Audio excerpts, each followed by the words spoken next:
there's no obviously apparent water supply to the settlement. You've got wells that are outside the town that may have been conduited or piped in, but the river's down here. It's away from the settlement. So how did they manage? Well, literally, they seem that the Tor itself is the big entity. You have to work with that. You can't sort of ignore it, can you?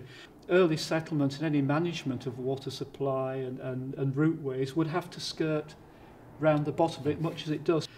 This area is a little bit more intriguing on whether it's got what its chronology is, and the fact it's actually got less development over here might make the preservation potentially a little bit better. And of course it argues for your point as well, doesn't it? Because in a sense this might be the early core, but it's left high and dry because everything shifts over here, and this is just in the background now. This is where the town develops. I think we might have the possibility of a test pit in there. I feel it coming on. I'm not going to dig it, somebody else has to do that, but it would be really nice just to get some handle on what's going on out there, wouldn't it? Yeah.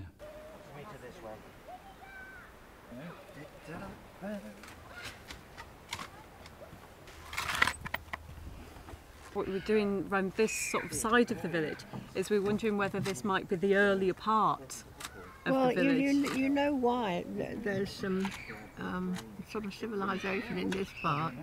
There's a well, you know, a spring just up there. Oh, okay. And it's still okay for drinking and things. So I mean, where there's water, you know, it's easier, isn't it, for people?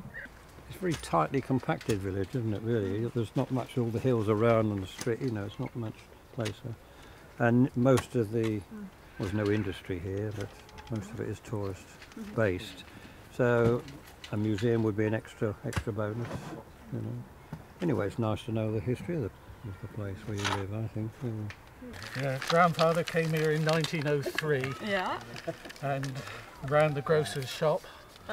And then my father took over from him in 1939, and I took over from him in 1980 until Tesco's closed us. Oh.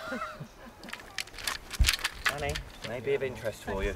To my untrained pottery eye, this looks like nice medieval green glazed pottery. Well, you agree with yourself. Stuart I agrees thought with the you, and I same. To agree my with you. untrained eye, I thought medieval green glazed pottery, which probably means that Paul will say, nah. Which makes me wonder if we're coming down onto a demolition layer. Yeah.